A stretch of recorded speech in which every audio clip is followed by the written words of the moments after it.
Hello everybody, welcome to another video. Now, I've not spoken about Star Wars or anything Star Wars related for quite a while. I did do some figure reviews on some Black Series figures, like going back at least 3 years ago now. And so I wanted to just discuss about The Mandalorian. I haven't discussed The Mandalorian at all on my YouTube channel. And we are currently in the midst of season 2.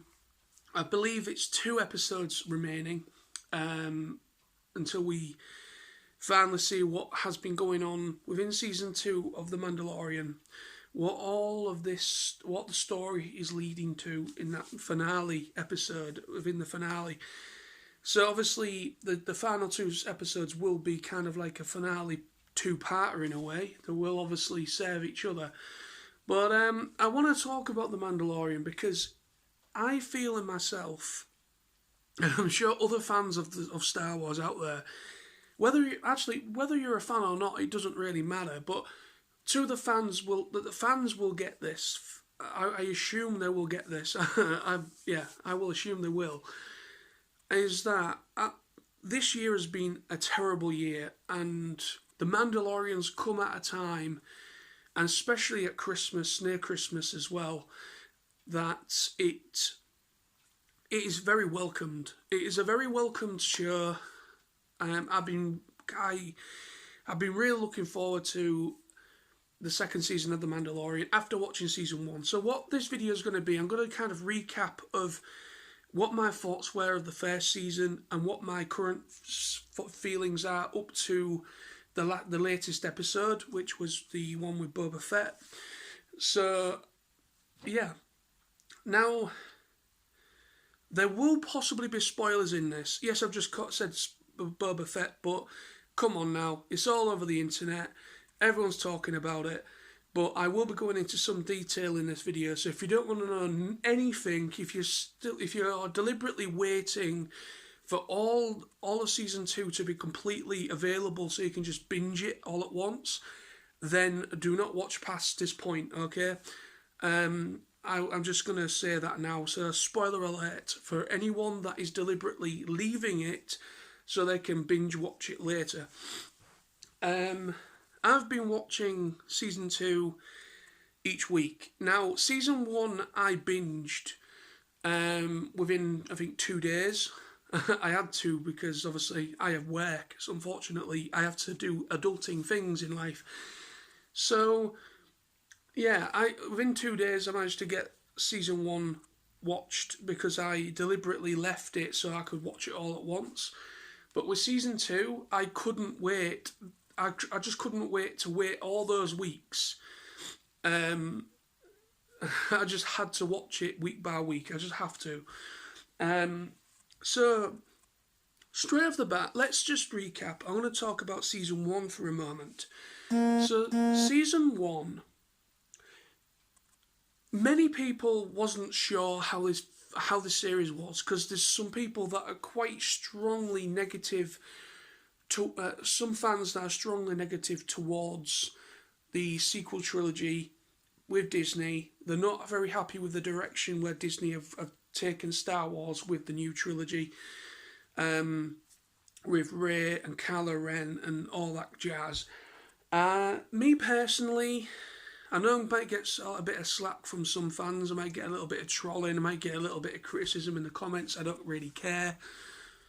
I'm entitled to my own opinion. I personally don't mind the sequel trilogy. It isn't brilliant. I will agree that, out of all the films that have come out under Disney, under the Disney banner, even the spin-offs with the Solo film, Rogue One, so on, I've actually really quite enjoyed the Star Wars that Disney have brought to me, or brought to those, because there are people out there, brand new generation of fans, and I'm part of the 90s crowd. I grew up with the prequel trilogy, and even that gets criticised a lot from those that were, that was watching it when, the original trilogy came out. So I'm a 90s kid. I remember going to the cinema to see The Phantom Menace. I knew nothing about Star Wars at that point, and I was blown away by it. At the time, I can't remember what year it came out. It was mid to late '90s. I'm sure of it. '96, I think it could have been. And I was blown away by it. And ever since me going to see The Phantom Menace, I went to see every single prequel film at the cinema. I then discovered the original films, and then I watched the original films, and I instantly loved them. Ever since then, I've kept up with Star Wars. I own practically everything visual. I don't own any books except for one, which is an Ahsoka book. I need to really look into getting some more books so I can delve more into the lore of certain characters and such. But I'm a big fan of Rebels. I'm a big fan of the Clone Wars series. I'm currently making my way through that. I own practically almost everything that is physical out, except for the holiday special, which is notorious with people, fans. I don't know if I can ever even get it. I don't think they even dared to release that on any sort of physical media. I think they might have done VHS back in the day, but I've never seen it come up anywhere else. But it's probably somewhere on the internet. I need to check that out just for curiosity's sake. I just need to see it out because But no. So yeah, I am a huge fan of Star Wars ever since me being about 6 or 7, possibly 8 years old. I can't remember. My mind is failing me at the moment. I really don't know when about. So it could have been about 96, 97 when I went to see it. So yeah, I love Star Wars. So next now, like I was about to do, I was going to talk about The Mandalorian.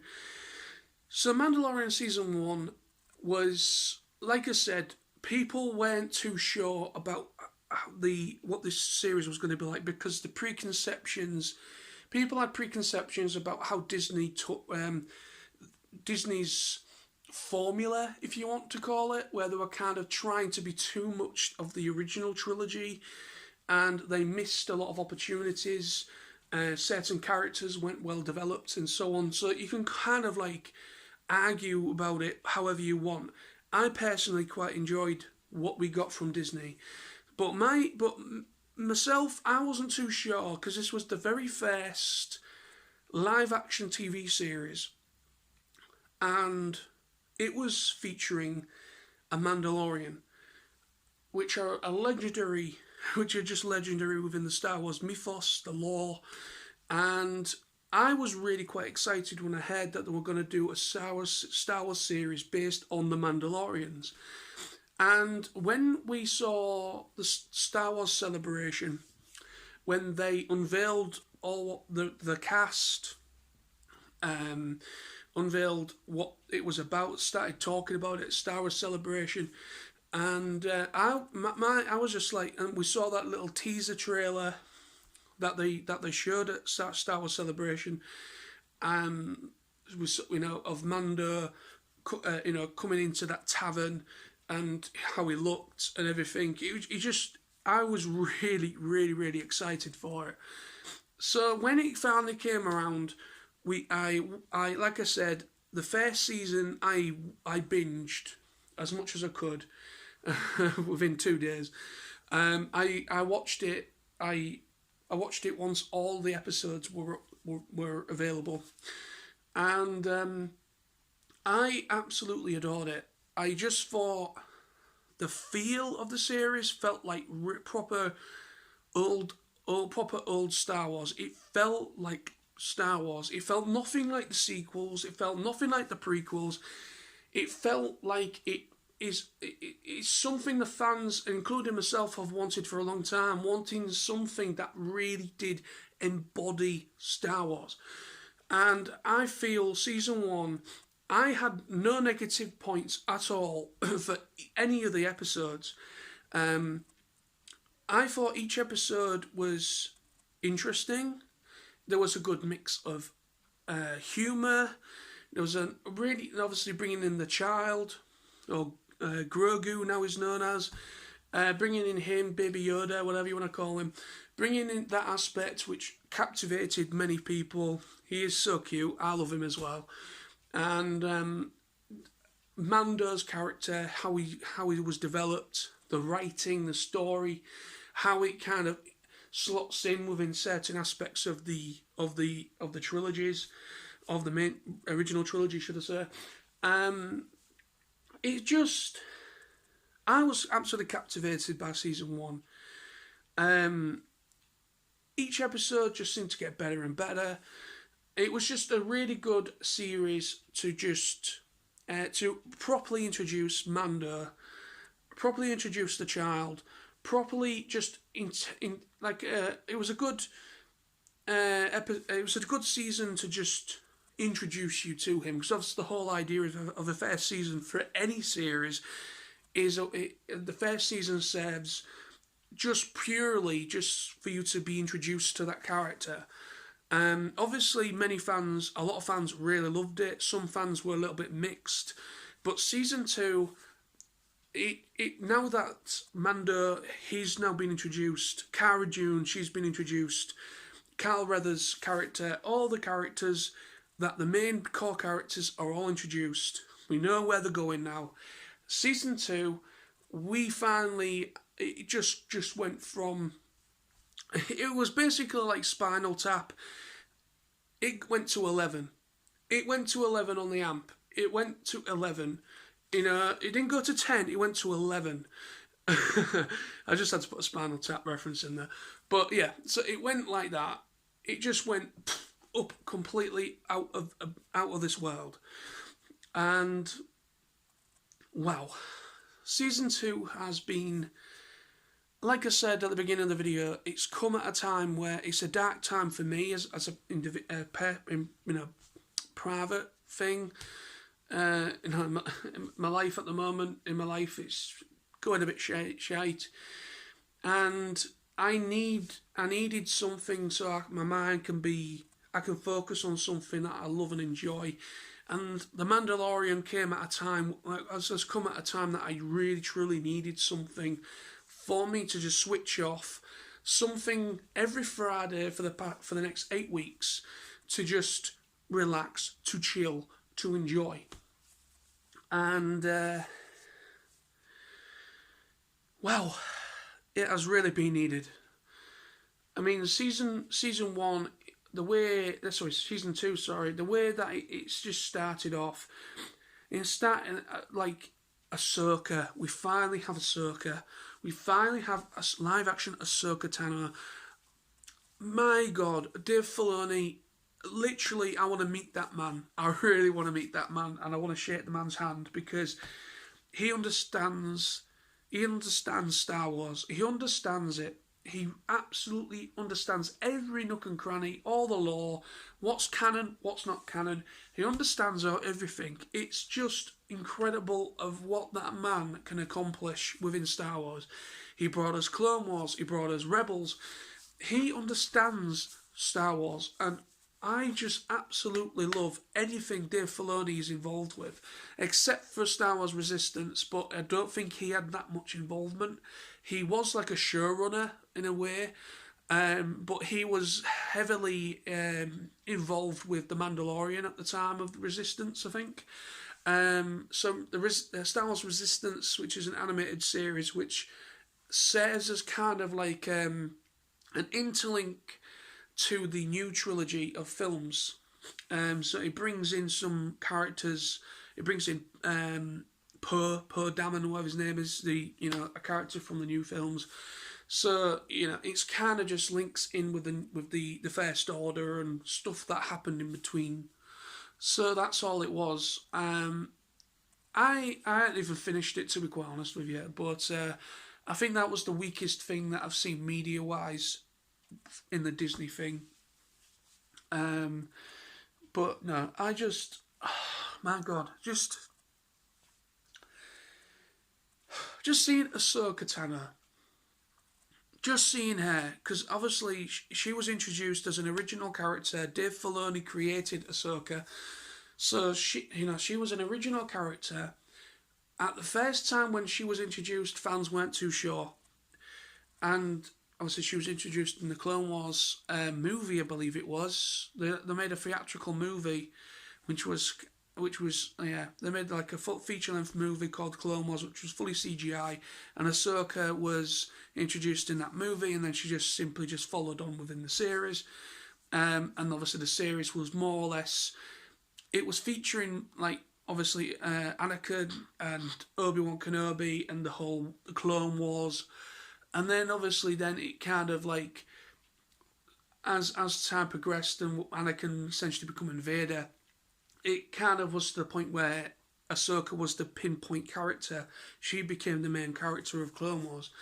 And of course, within season 2, they did the live action version of Bo-Katan as well, who is featured in Clone Wars and also in Rebels. So there's still theories of what we could see within the Mandalorian, within the season finale, final 2 episodes. So what are we going to see? Are we going to see? Because it's just interesting to me that there's been rumours. Again, these are rumours, speculation. We don't know. Most of the speculation has come true. Most of the speculation has indeed come true.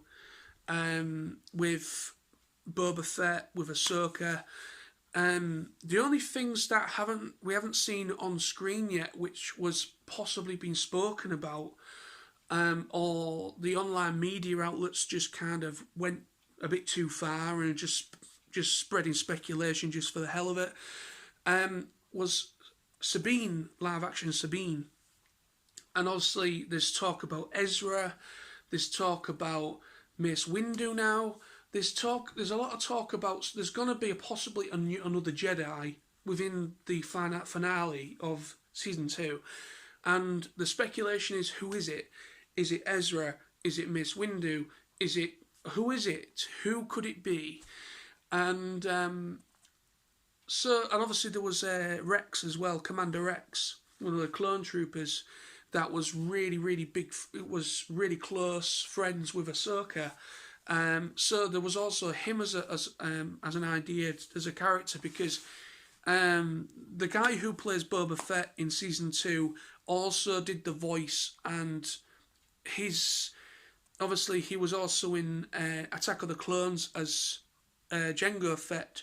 So basically he's playing Jango, Boba. Obviously it's all the clone thing. They're all the same person. So because obviously Jango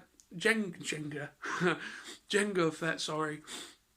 Jango Fett was, his DNA was the principal DNA that started the clone trooper initiative. So his DNA was the key, but Boba, he was a chosen child that he kind of, even though he knew it was a clone of him, he was a foundling, but he kind of brought him up as if he was his son. So that's why you first that's kind of like that's him as a child. And then obviously with Boba Fett, the last time anyone saw him was in Empire Strikes Back. Him kind of, the very little dialogue that he had, all that jazz. And then getting his jetpack getting thingied, and then going into a Sarlacc pit. And that was it. Que sera, sera, whatever will be, he's gone. That's so you thought. But then they did a story, a book as well, I think it was, where it kind of showed you that he did actually survive the Sarlacc pit. So now we finally have confirmation he is still alive in season 2 of The Mandalorian, because the last episode we saw Boba Fett back in his armour and his Slave One ship. We saw it. He kicked major ass. He was John Wick. He just went complete John Wick on those people, on those troopers. And, oh my god, season 2 has just been incredible.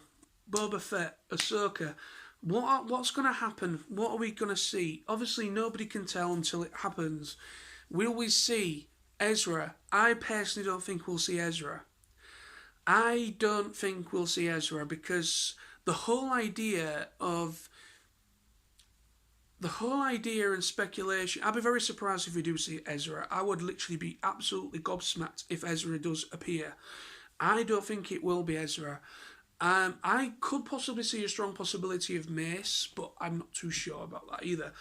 But I don't think it's going to be Ezra, mostly because it's where Rebels left off and where the Mandalorian is. They're roughly within the same timescape of when Rebels ended and the Mandalorian. So Ahsoka is still relatively the same age of when Rebels ended. And she went off on her mission with Sabine to try and find Ezra. I think we'll see Sabine. I think Sabine could be in the finale.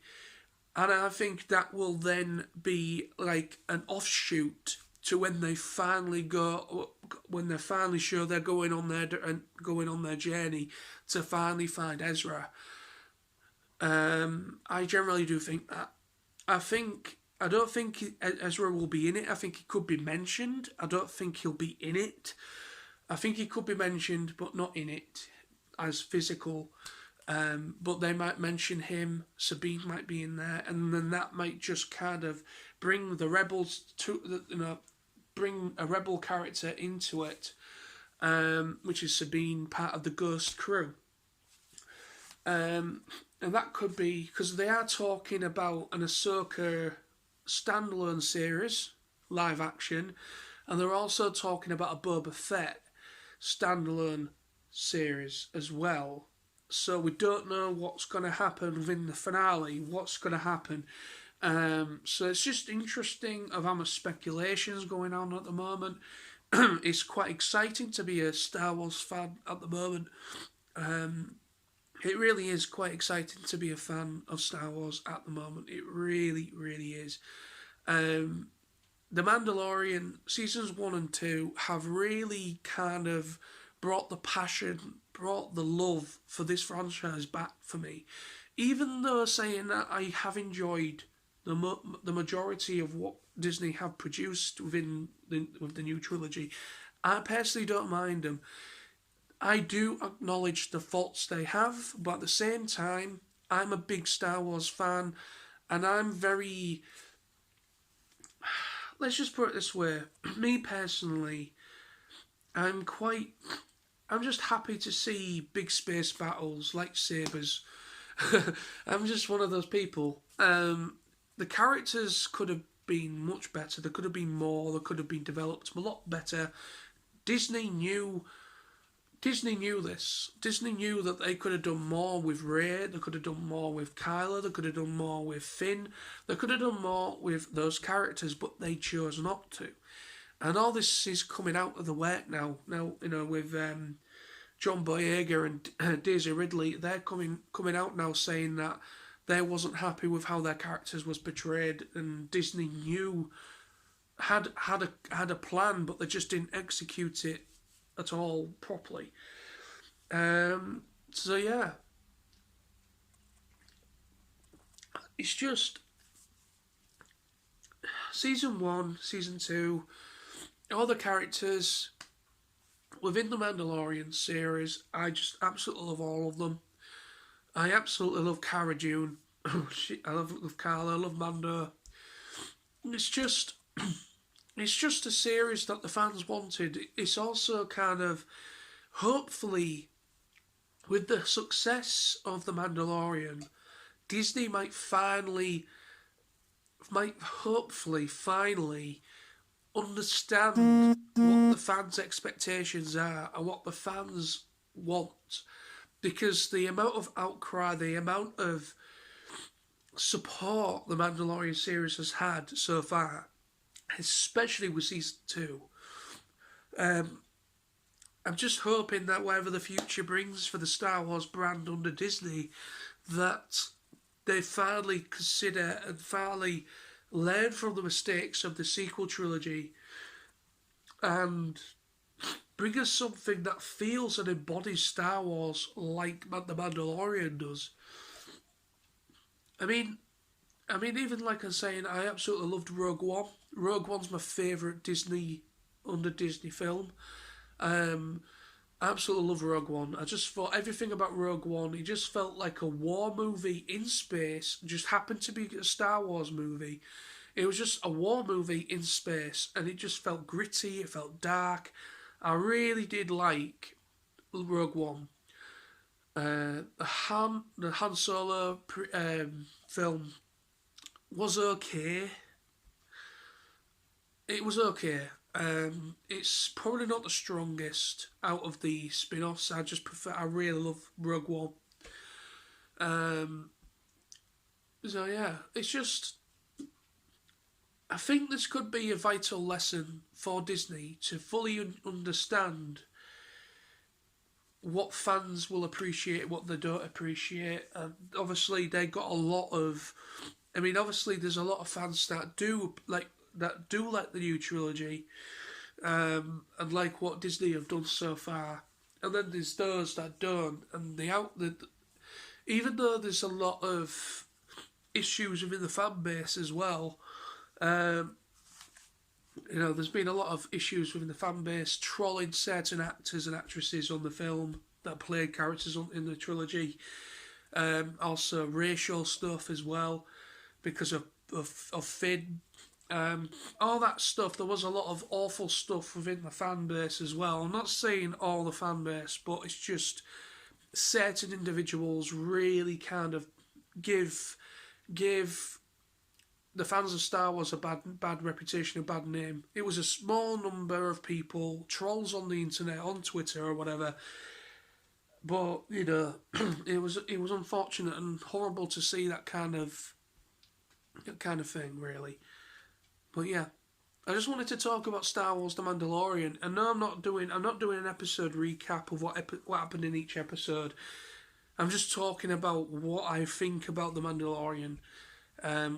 And just how much it means to me, because it fully embodies Star Wars to me. It feels like old Star Wars. It just feels so good. It just feels proper. It just feels like it has its place within the lore. It has within the whole timescape of the original trilogy. It just feels right. Anyways, so that's the video for today. Thank you very much for watching. And I can't wait for Friday to see what happens in that episode and see what the whole setup is for the finale of season 2. But so far I've been blown away by it. I've been absolutely blown away by season 2, how they handled Boba Fett, how they've handled Ahsoka, how they've handled the child with his Jedi training and everything, that trying to seek out someone that can help him, so on and so forth. It has been some controversy with season 2 as well, with the child, with Grogu, with him eating eggs and eating frogs.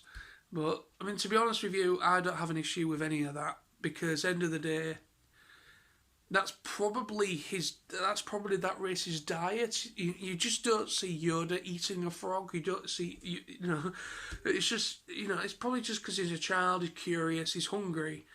He also is an alien as well. So you just don't know what his diet could maintain. You don't know what that alien race would eat. So at the end of the day, it's a fictional character. He's a fictional character. He's not real. He's cute as hell, but I just think he's hilarious, and I just think the outcry from some people on the internet again and also people, I just think chill out. Some chill out needs to happen with some people, because I know what's happened is it's probably a mixture between animal rights activists and so on and so forth going into it, but at the end of the day, it's a fictional character. He's not real. And so it is what it is. It was intended as a joke, and I took it as a joke. And most fans have taken it as such. They have taken it for what it was. Anyway, that's the video. Thank you for watching. And I will see you soon with another video. So thank you. Bye-bye for now.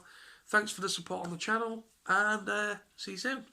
And I will be doing another video once the whole season 2 was wrapped. And I will do like a full-on... I will just be talking about how season 2 was and how the finale was. So I will do another video as well very soon. So see you then. Bye-bye.